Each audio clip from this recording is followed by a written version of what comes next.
don't give a damn what's going on with the team.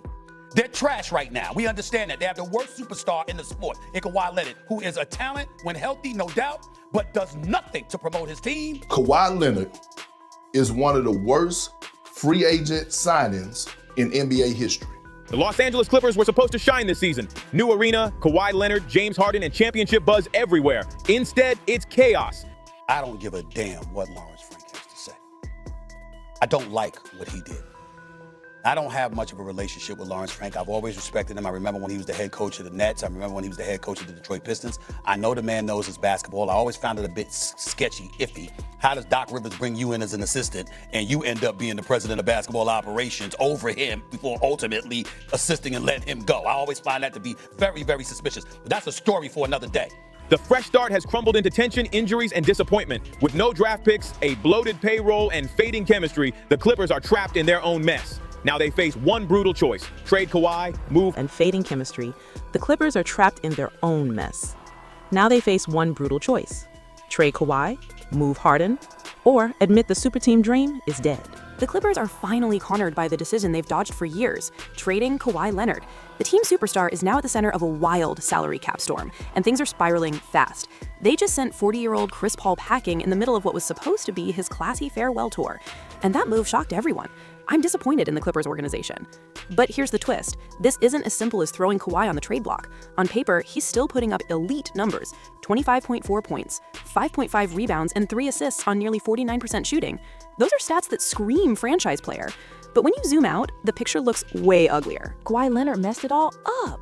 All the times they had a chance to make a run, like even the bubble time, Paul George was going through mental health and stuff, and whatever. It just been a whole bad run. Like even before they got Kawhi Leonard, they was in a way. Kawhi Leonard messed it all up. All the times they had a chance to make a run, like even the bubble time, Paul George was going through mental health and stuff and whatever. It just been a whole bad run. Like even before they got Kawhi Leonard, they was in a way better position though. When they had Shea, Lou, and all them. Now if you think about it now, if they would have handed the keys over to Shea, shit, what would the Clippers be?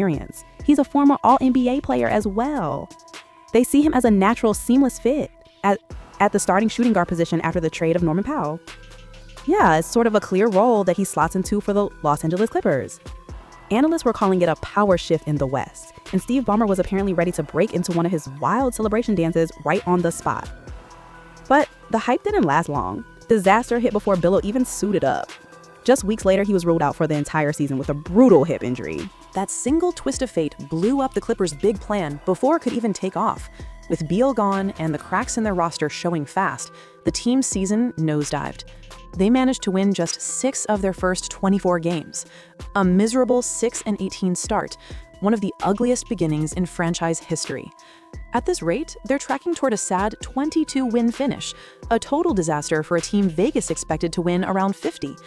To put it in perspective, during Kawhi's best year in Toronto, it's December 2nd. The Clippers are 5-16. They have to be thinking about trading some of their big parts because their offseason transactions were all swing and miss. Inconsistent, and getting beat by teams that aren't even trying to win. It's crazy. They're dropping about $50 million on Kawhi, plus another $40 million on James Harden, for a lineup performing worse than the rebuilding Utah Jazz. Imagine spending superstar money for tank-level results. It's December 2nd. The Clippers are 5-16. They have to be thinking about trading some of their big parts because their off-season transactions were all swings and miss.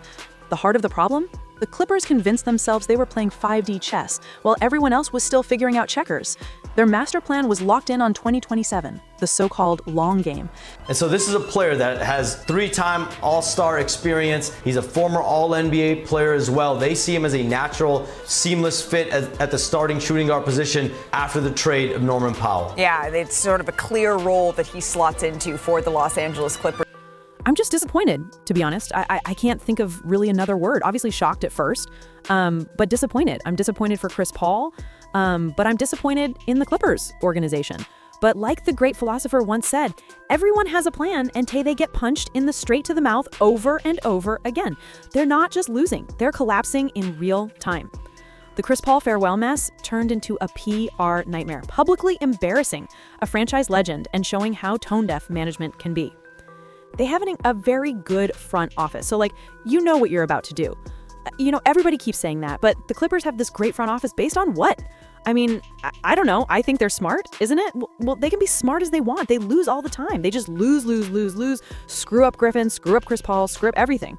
You are an apologist for the Clippers, and you're not the only one. And for what? Now, think about Kawhi Leonard. Think about everything that was going on when he left the Toronto, when he was making the decision after he won a title with the Toronto Raptors. The Lakers was pitching to try to get him. Toronto was doing everything to get him. You had the Clippers, obviously, in the mix. And before he got to the Clippers, he demanded that they bring in another star/superstar, meaning Paul George. The Clippers were begging and pleading for him to say, hey, bro, we got to keep SGA. He didn't want SGA. What did the Clippers do? They shipped SGA to OKC for Paul George with 5 first-round picks. 5 first-round picks at the time. So then you get Kawhi Leonard, by the way, only played 277 games out of 492 since being in the Clipper uniform. 277 games out of 492. They paid him over $300 million. He's been paid over $300 million since being in the Clipper uniform. They were supposed to be looking the Lakers eye to eye, okay? What have you gotten out of Kawhi since he's been in the Clipper uniform? 1 division title. And what makes it worse is that you basically helped out your ops. A negative value deal. Now, that's wild. There's still chatter about Miami being the best possible landing spot if the Clippers ever put Kawhi on the market. Heat culture has built a reputation for turning troubled stars into winning pieces. But with rumors swirling that Giannis could become available in the next free agency cycle, even the Heat might hold off before chasing Leonard. On paper, moving James Harden seems way easier. His deal is lighter, his health has held up better, and his style still fits teams looking for a one-year scoring spark or playoff playmaker. Some insiders are convinced the Clippers will end up flipping Harden instead of touching Kawhi. But don't get it twisted, BA. Even that route is complicated. Between contracts, timing, and reputation, every move feels like walking through quicksand for this franchise. The Clippers can't just blow it all up and start over. Even if they wanted to, the ghosts of that massive 2019 Paul George trade are still haunting them. Now, think about Kawhi Leonard. Think about everything that was going on when he left when he was making the decision after he won a title with the Toronto Raptors. The Lakers was pitching to try to get him. Toronto was doing everything to get him. You had the Clippers obviously in the mix. And before he got to the Clippers, he demanded that they bring in another star/superstar, meaning Paul George. The Clippers were begging and pleading for him to say, hey bro, we gotta keep SGA. He didn't want SGA. What did the Clippers do? They shipped SGA. So when you think about where the Clippers are today, you think about Kawhi Leonard and what he had, his comments he said last week, basically saying he need better players around him. Do you think Kawhi Leonard went out and fought to keep Paul George? Hell no. Do you think he went out and said, hey man, y'all don't trade Norman Powell? The man averaged 24 for us last season. Man, y'all need to pay the man. Hell no. And what makes it worse is that you basically helped out your ops. Because of that deal, the Oklahoma City Thunder own LA's unprotected 2026 first-round pick and control the 2027 pick swap. To make things worse, Philadelphia is sitting pretty with the Clippers' unprotected 2028 pick and another swap waiting in 2029. That's 4 straight years where the Clippers don't really control their own future. Not even a little. They won't truly own another first-round pick until 2030. So when you think about where the Clippers are today, you think about Kawhi Leonard and what he had, his comments he said last week, basically saying he need better players around him. Do you think Kawhi Leonard went out and fought to keep Paul George? Hell no. Do you think he went out and said, hey man, y'all don't trade Norman Powell? The man averaged 24 for us last season. Man, y'all need to pay the man. Hell no. So if they try to tank now, all they'd be doing is handing shiny new prospects straight to OKC and Philly on a silver platter. A rebuild through the draft? Completely off the table. And that right there is the heart of the nightmare. If the Clippers hold on to Kawhi and keep trying to compete, they're dumping insane money into a team that looks like a luxury car with major engine trouble. Sleek, expensive, and still breaking down every other week. But if they trade him and accept the pain of a full reset, they basically get nothing from the crash because other teams would reap the rewards. They're trapped in a lose-lose game. So now the question becomes, what kind of pain do they choose? Picture yourself in the GM's chair for a second. Do you double down on Kawhi Leonard, praying there's one more healthy playoff run in him, one more flash of the killer who averaged 30.5 points a game back in that 2021 postseason? Or do you face the cold reality that this era might be done and trade him away for half his value just to finally move on? It's brutal either way. The ugly truth the Clippers are facing now is simple. Something's gotta give. They've reached the point where every path forward hurts, and the only thing worse than making the wrong move is standing still. For months, they've convinced themselves that the Kawhi-Harden combo still had life, that raw talent and name recognition could drag them back into contention. But the standings don't lie. The win column is screaming the truth. This team isn't built to win anymore, and the rest of the league can smell that desperation from miles away. Now the front office has no choice but to ask the questions they've been dodging for years. What can be fixed? What's worth saving? Who's even tradable at this point? And most importantly, what's entail? What kind of team do they want to be when the dust finally settles? It all circles back to one man, Kawhi Leonard. Even through the losing streaks, he's still producing like a star, dropping around 25 points a night, efficient as ever, still showing flashes of that two-way monster everyone once feared. On most teams, those numbers would make you a contender. But for this version of the Clippers, it's just not enough.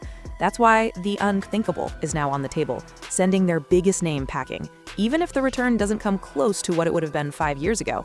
Some teams, desperate ones, might still talk themselves into taking a shot on Kawhi Leonard.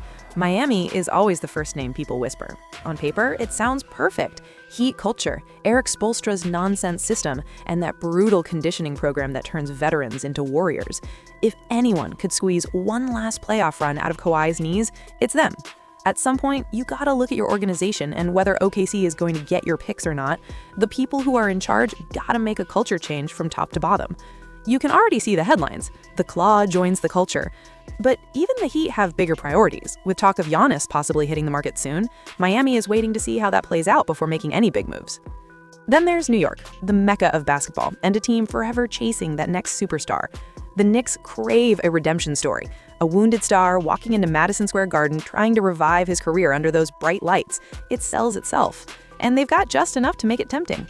Young wings, a physical front court, and solid draft flexibility. Maybe not enough to replace Kawhi, but enough to make the Clippers think twice.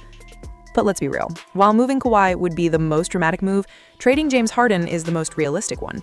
His contract isn't as heavy, he's been more reliable, and his skill set still has real value. Teams like Milwaukee could use him. Imagine Harden running plays next to Giannis and Dame. That trio would be terrifying. Even Orlando could make sense with their young defensive roster that needs a veteran playmaker to steer the offense. Harden's market might not be huge, but at least it exists, unlike Kawhi's. Still, every trade idea crashes into the same wall, the past. That 2019 Paul George trade still hangs over the Clippers like a curse. OKC owns their 2026 pick and the 2027 swap, while Philly holds the 2028 pick and 2029 swap. From 2026 to 2029, the Clippers don't control a single first-round future. They can't tank even if they wanted to, because every loss just gives more power to OKC and Philly. So the classic blow it up and rebuild plan, off the table completely. The Clippers are stuck in limbo. Can't tank, can't fake it, and can't ignore the mess anymore. Every move now comes with pain. It's just a matter of which kind they can survive. So, if the Clippers can't tank and can't fake that everything's fine, what's left? There's only one way forward, the messy middle path. It's not flashy, but it might be their only shot at survival. That means keeping Kawhi, not because they think he'll ever be 2019 Kawhi again, but because trading him now brings back almost nothing. Losing with him might still beat losing without him. Harden, though, could be flipped for what this team really needs: depth, defense, and energy. It's about reshaping the roster, replacing Harden's minutes with hungry young legs, and rebuilding an actual identity, instead of chasing star power. Picture it, a new front court with a rim protector locking down the paint, athletic wings defending hard, and shooters spreading the floor to ease Kawhi's load. That wouldn't turn them into instant contenders, but it could make them stable again, functional, balanced, and maybe strong enough for one last playoff push. Because at this point, the Clippers aren't choosing between success and failure. That choice is gone. They're choosing how to fail, collapse completely, or pivot with some pride.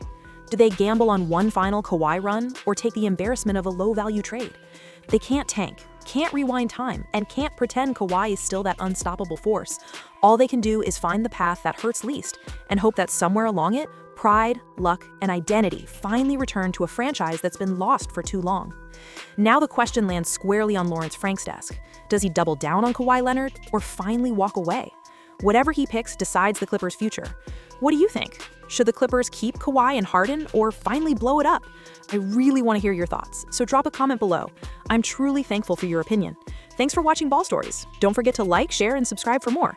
And hey, stick around. There's another wild story waiting right after this one. See you next time. Peace.